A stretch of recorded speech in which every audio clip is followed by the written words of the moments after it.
Olá, amigos do canal Mais da Bíblia, tudo bem com vocês? Estamos aqui para mais um estudo do canal. Hoje nós vamos falar sobre o que é teologia? Muitos cristãos sinceros que buscam a Deus, que estudam a Bíblia, que têm uma devoção diária com Deus, muitos deles chegam a questionar o seguinte: teologia não é de Deus. Os apóstolos não fizeram teologia, Jesus não fez teologia. Teologia tira a nossa espiritualidade e por aí vai. Será que de fato essas pessoas que dizem assim estão corretas? Será que a teologia esfria a nossa fé? Será que a teologia tira a nossa espiritualidade? Será que se a gente estudar teologia nós vamos ficar legalistas, orgulhosos? Será que é isto mesmo? Jesus foi muito enfático com os teólogos judeus da época, os escribas, os fariseus e outros, e disse que eles deveriam, na verdade, os seus discípulos deveriam seguir o que eles dizem, mas não fazer o que eles fazem. Porque eles dizem, mas não fazem. Na verdade, aqui Jesus era contra a hipocrisia desses homens, mas nunca foi contra a teologia judaica. Nesse estudo, nós pretendemos aqui se aprofundar um pouco mais. Será que existe só um tipo de teologia? Existem outras? Fique até o final do estudo, porque aqui no canal Mais da Bíblia, você aprende a palavra de Deus.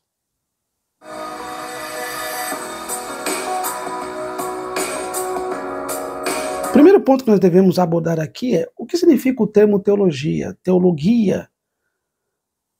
Theos, Deus no grego. Logia, estudo. Juntando as palavras, teologia nada do que mais é estudo de Deus. Todos que estudam a palavra de Deus, de alguma forma, estão fazendo teologia. O problema, acho que é o termo, que muitos têm um pouco confusão, faz uma confusão em sua mente. Teologia, teologia. Fazer a teologia vai me deixar frio na fé, eu vou perder a espiritualidade. Não, amigos. Muito pelo contrário, a teologia é uma vacina contra as heresias. Quantas doutrinas falsas têm surgindo pelo mundo afora porque as pessoas não estudam profundamente as escrituras. Um outro ponto. As teologias bíblicas, dentre outras, estão dentro, digamos assim, uma figura de linguagem usando aqui, dentro do guarda-chuva da teologia sistemática. A teologia sistemática é a teologia que estuda os estudos mais profundos, os temas mais profundos da palavra. Deus, Jesus, o Espírito Santo, a salvação, a fé, e outros temas grandiosos da Bíblia. A teologia sistemática, ela estuda esses temas. E todas as doutrinas bíblicas descendem ou partem da teologia sistemática. Se você crê na volta de Jesus antes, no meio ou depois, é porque alguém estudou e sistematizou esta doutrina. Isso é teologia. Teologia é estudar, é aprofundar, é juntar, é relacionar e é extrair a verdade bíblica para a prática de todo aquele que crê em Cristo Jesus ou em Deus. Então, por isso que a gente tem que entender um pouco melhor esta questão da teologia. O que significa isso? Esse artigo, Tornando-se Sábio, uma investigação sobre o mistério e a arte de viver, de Tim Keller, 2019, ele diz o seguinte: quando você ouve e lê um pensador, torna-se um clone dele. Se realmente gastar tempo ouvindo e lendo dois pensadores, você fica confuso. Se de fato dedicar bastante tempo lendo e ouvindo cerca de 10 pensadores, você começa a desenvolver uma voz própria. Depois de ler e ouvir 200 a 300 pensadores, você se torna sábio e desenvolve a sua voz. Fazendo uma comparação aqui com Provérbios, capítulo 13, verso 20, olha o que diz aí. Quem anda com sábios será sábio, mas o companheiro dos insensatos se tornará mau. Vamos comparar aqui o que Salomão disse com o texto, o parágrafo de Tim Keller. Se você perceber aqui, o que Tim Keller está querendo dizer? Eu só começo a me desenvolver intelectualmente, a minha inteligência, a minha capacidade intelectual, a minha sabedoria, quando eu leio mais de 200, 300 autores. Se eu ler um, eu vou ficar o clone dele. Se eu ler dois, eu fico confuso. Se eu ler 10 ou mais, aí eu vou começando a ter o meu raciocínio, a minha própria voz. Mas se eu ler 200, 300, eu vou começar a construir a minha autonomia intelectual. E é o que diz também Salomão, fazendo uma comparação. Se eu andar com sábios, no plural, eu vou ficar sábio. Quanto mais pessoas sábias você andar, pessoas estudiosas, principalmente nós estamos falando aqui no que se refere à Bíblia, você ficará mais conhecedor também. Você terá livros, você terá aprofundamento teológico e por aí vai. Uma pessoa que não anda com pessoas estudiosas, sábias, normalmente ela vai ter uma mente um pouco mais infrutífera. Não estou dizendo que se você não andar com pessoas assim, que são intelectuais, você não vai poder desenvolver. Não é isso. Mas você deve, em outras palavras, estudar mais, ler, gastar tempo. Às vezes você gasta dinheiro com outras coisas. Por que não gastar com livros? Com livros que vai trazer profundidade teológica. Lógico, livros sérios, você deve fazer uma pesquisa antes, quem são os autores. Mas você deve, tem dúvida acerca de um tema, você deve comprar livros de outros teólogos, de vários teólogos, e ali você vai tirar a sua conclusão. É assim que nós construímos a nossa autonomia intelectual e também bíblica. É estudando, é comparando, é perguntando para as pessoas que já estudaram sobre o tema, pessoas que conhecem mais do que nós. É assim que a gente constrói a nossa autonomia intelectual. Tá bem? Isso é importante. E esses dois textos aqui, de Tim Keller e também de Salomão. Vamos avançar. O autor desconhecido diz o seguinte: a verdadeira teologia caminha entre dois conceitos, o acadêmico e o espiritual. O acadêmico é uma vacina contra a heresia, e o espiritual nos eleva a Deus. Isso é uma verdade. Ambos não andam divorciados, andam juntos, ou juntas, a teologia e a espiritualidade. Algumas pessoas querem desassociar. Se eu fizer teologia, eu não vou ficar espiritual. Ou se eu ficar espiritual, eu não preciso de teologia. Não, amigos. O estudo acadêmico anda junto, pode andar de mãos dadas com a espiritualidade. E deve andar. Por exemplo, nós temos na Bíblia um relato de Esdras. Foi um grande homem de Deus, um grande líder espiritual do povo. Sacerdote, escriba, profeta. Quantos dons e atributos este homem tinha? E ele era um teólogo da época. Ele estudava a Torá, ele leu a Torá. Se você for lá em Neemias capítulo 8, verso 1, você percebe ali que ele leu a Torá, expôs a Torá para o povo. Ele pregou, ele estudou, digamos assim, a Bíblia com o povo. Ele tinha um profundo estudo teológico da lei de Moisés, versado na lei de Moisés. Então a teologia, Deus não é contra a teologia. O que Deus é contra, e Jesus, quando esteve aqui, era contra a hipocrisia dos líderes judeus. É isso. Você pode ser um grande teólogo, você pode ter um grande conhecimento teológico, mas se você não tiver prática, de nada adianta. Então é isso que nós devemos entender, e devemos saber associar as coisas aqui. Teologia e espiritualidade diz o seguinte: um dos maiores problemas do assunto formação espiritual tem sido o divórcio entre teologia e espiritualidade. Pensadores modernos lamentam que os nossos santos costumavam ser teólogos e nossos teólogos costumavam ser santos, ao contrário de hoje. Realmente, se você é um teólogo, você pode ser santo. Se você é santo, você pode ser teólogo. Não precisa divorciar, não precisa desassociar um do outro. Você pode ser os dois.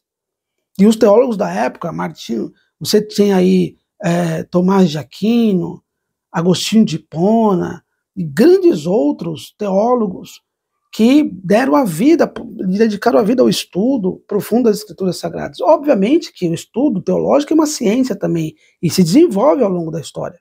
E cada vez que nós vamos estudando e descobrindo mais, nós vamos ampliando o conceito teológico e vamos criando novos materiais acerca da teologia. A teologia não é um fim em si mesma. A teologia é para nosso conhecimento e também a profundidade doutrinária e também espiritual.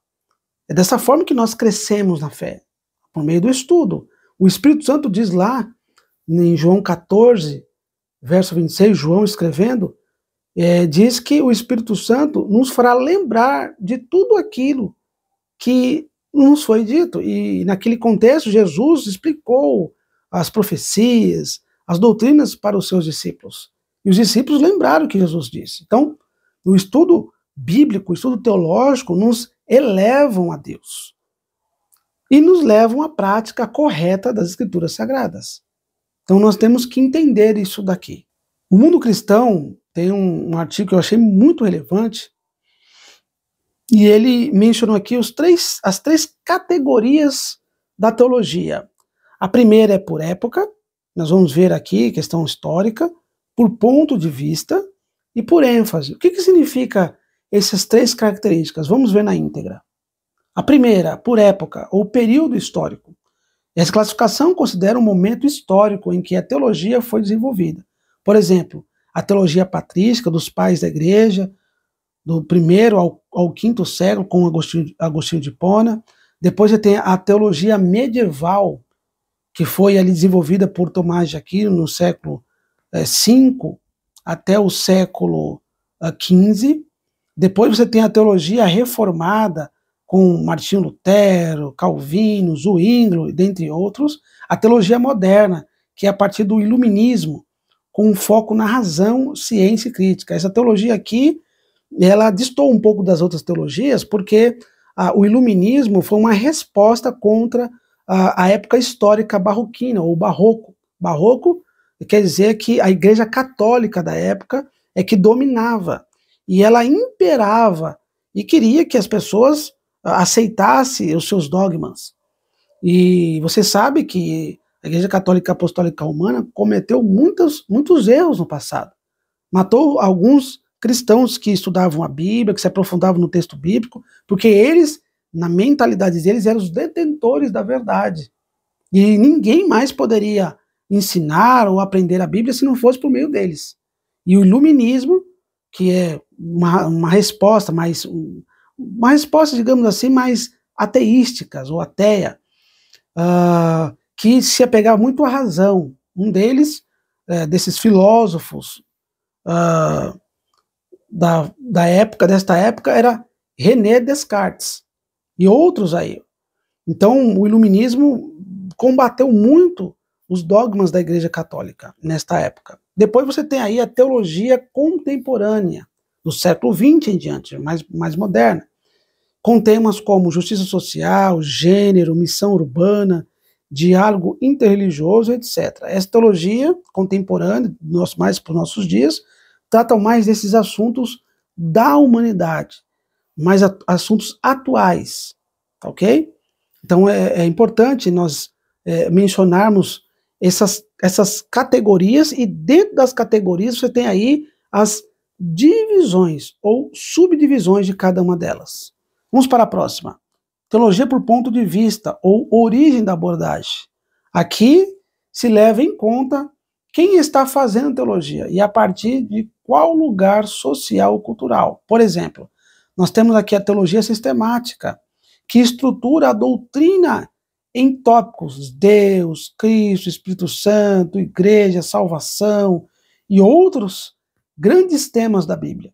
Depois você tem a teologia bíblica, que estuda a revelação de Deus ao longo da Bíblia, livro por livro. A teologia bíblica, ela vai se apegar ao texto bíblico, exegese, hermenêutica, contexto histórico, contexto cultural, contexto político, contexto religioso, contexto imediato, contexto remoto. Então a teologia bíblica vai trazer esta abordagem mais centrada na palavra de Deus. Depois você tem a teologia histórica, que estuda o desenvolvimento das doutrinas ao longo da história da igreja. Então, ao longo da história da igreja, desde o primeiro século até os nossos dias, como que essas doutrinas foram crescendo e se desenvolvendo ao longo da história. Então, é o que estuda a teologia histórica. Depois você tem a teologia filosófica. E vocês sabem, não sei se vocês sabem, mas Agostinho de Hipona e Tomás de Aquino eram também filósofos. Além de teólogos, também eram filósofos. Você tem a teologia contextual, que surge a partir de contextos específicos, como a teologia negra, a teologia feminista, teologia indígena, teologia da libertação e teologia latino-americana. Essa teologia contextual é uma teologia mais de descendência esquerdista, porque não sei se você sabe, a direita e a esquerda, elas duelam entre si.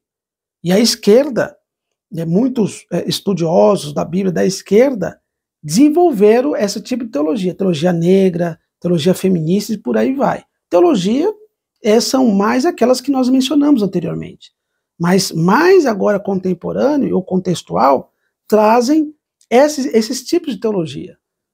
A teologia da mulher, que é a feminista, a teologia do negro, desses grupos identitários, digamos assim, tá certo? Depois você tem aqui a teologia por ênfase, ou foco temático. Nesse caso, a teologia é organizada conforme o tema ou área de interesse principal. Exemplo, teologia prática, que foca na aplicação da fé. Pregação, liturgia, pastoral e missão. Teologia moral ou ética cristã.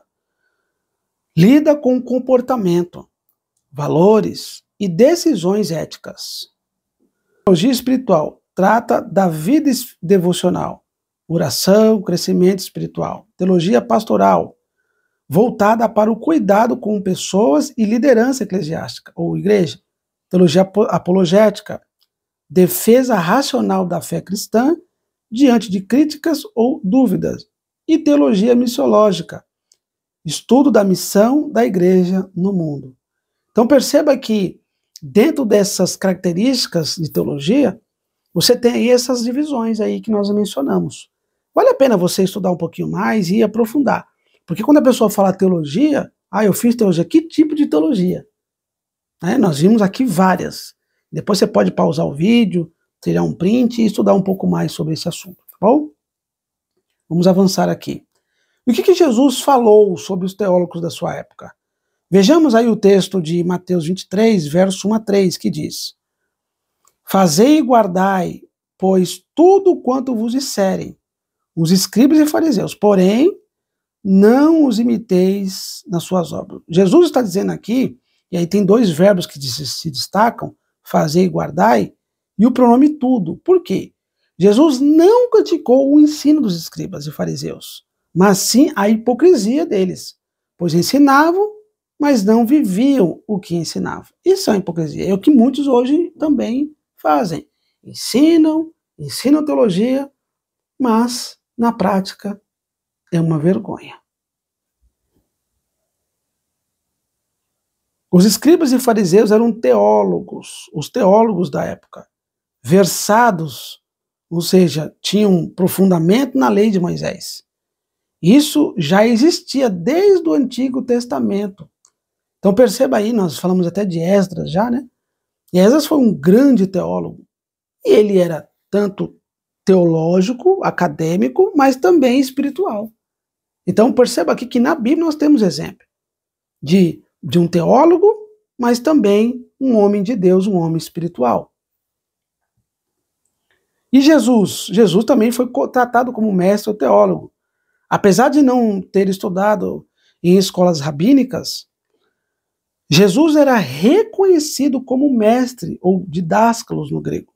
Ou seja, um professor com autoridade. Mesmo sendo Deus, ele se esvaziou voluntariamente, de acordo com Filipenses 2, 5 a 11. E aprendeu, de acordo com Lucas 41, 52 e Hebreus 5, 7 a 8. Como qualquer ser humano, com seus pais, com os doutores da lei e através do sofrimento. A encarnação é um mistério, mas é certo que Jesus aprendeu e ensinou com autoridade. Perceba, Jesus sendo Deus, ele aprendeu aqui como humano. Quem sou eu e você para não aprender, para não nos aprofundar no estudo? Você que é crente hoje, possivelmente alguém te falou de Jesus. Alguém estudou, pesquisou e te falou de Jesus. Isso também é uma forma de teologia. Ok? Quando você estuda, extrai as lições, extrai o texto, extrai as doutrinas da Bíblia, isso é uma forma de teologia. Por isso que teologia com o Espírito Santo, ok. Teologia sem o Espírito Santo, negativo. Porque é o Espírito Santo que nos vai elevar ao conhecimento e também na transformação, vai trabalhar na transformação do nosso caráter. Tá bom? Então é importante nós falarmos aqui. Paulo foi um grande teólogo. Veja o que Paulo diz em 2 Timóteo, capítulo 1, verso 10 a 11. Você tem reticências aí, e aí diz a continuação do texto. Para o qual fui designado pregador, apóstolo e mestre. O termo mestre no texto original é professor, didáscalos, que é o teólogo, os teólogos da época. Então Jesus mesmo, o próprio Deus, colocou na igreja os grandes teólogos. E aí você tem também, além de Paulo ser pregador, Paulo foi um profundo teólogo. Ele estudou aos pés de Gamaliel, um dos maiores ou mais respeitados mestres judeus da época. Pedro, inclusive, reconhece que os escritos de Paulo eram profundos e às vezes difíceis de entender, de acordo com 2 Pedro 3, 15 a 16, o que mostra sua densidade teológica. O ensino teológico é dom de Deus à igreja. Nas listas de dons espirituais, Paulo inclui os mestres e doutores, ou seja, os que têm o dom de ensinar, o que inclui os teólogos. Depois você pode comparar os textos aí, você vai ver que realmente a igreja cristã teve teólogos em sua igreja, de acordo com 1 Coríntios, capítulo 12, verso 27 e 31, Efésios 4, 10, 12, Romanos 12, 4 a 8, especialmente o verso 7, fala do dom de ensino. Esses dons são dados para o aperfeiçoamento dos santos e o crescimento da igreja. Em Atos capítulo 13, verso 1, vemos que na igreja de Antioquia havia profetas e mestres, ou seja, teólogos, que ensinavam os demais líderes. Então perceba que a igreja cristã sempre teve teólogos. O problema não estão os teólogos, amigos. Você tem essa mentalidade. Você pode fazer teologia tranquilamente, uma teologia séria, profunda, de acordo com a Bíblia, não tem nenhum problema, muito pelo contrário, vai te tornar sábio, intelectual e mais inteligente acerca da explicação, da explanação da palavra de Deus. Por isso que nós devemos, sim, nos aprofundar no estudo teológico da Bíblia Sagrada. Aí tem um texto que eu gostaria de comparar com vocês, dois textos, que as pessoas leem fora do seu contexto, para falar que teologia não é de Deus. Um deles é 2 Coríntios, capítulo 3, o verso 6, que diz: o qual nos habilitou para sermos ministros de uma nova aliança, não da letra, mas do Espírito, porque a letra mata, mas o Espírito vivifica. Veja, este texto aqui, que Paulo está se referindo aos coríntios, de forma nenhuma está falando para nós que nós não devemos estudar, não devemos nos aprofundar no texto bíblico. Então perceba que o texto aqui, fora do seu contexto, traz uma grande confusão na igreja hoje. O texto aqui não está falando que você não pode estudar, não pode fazer teologia, não é isso. A letra mata, o Espírito vivifica, não é isso. É só olhar o contexto. Se você vê o contexto aí, os versos a seguir, 14 e 15, olha o que diz, ó. Mas o sentido deles se embotaram, pois até o dia de hoje, quando faz a leitura da antiga aliança, o mesmo véu permanece, não lhes sendo revelado que em Cristo é removido. Mas até hoje, quando é lido Moisés, o véu está posto sobre o coração deles. Ó, lido Moisés. Como é que a gente lê Moisés? Não tem como. Ele lê os escritos de Moisés. Aqui tem uma figura de linguagem que é a metonímia. Metonímia é você trocar a obra pelo autor. Então aqui quando fala lido Moisés, é lido o Pentateuco, os 5 primeiros livros de Moisés, que é a lei. Gênesis, Êxodo, Levítico, Números e Deuteronômio. E aqui você perceba que quando faz a leitura da antiga aliança, então eles tinham uma interpretação equivocada. Eles se apegavam à antiga aliança para serem salvos. E Paulo não queria que os coríntios caíssem nesse erro também. Não é isso que o texto está falando. Não está dizendo que você não pode estudar, você não pode se aprofundar no texto bíblico. Não é isso.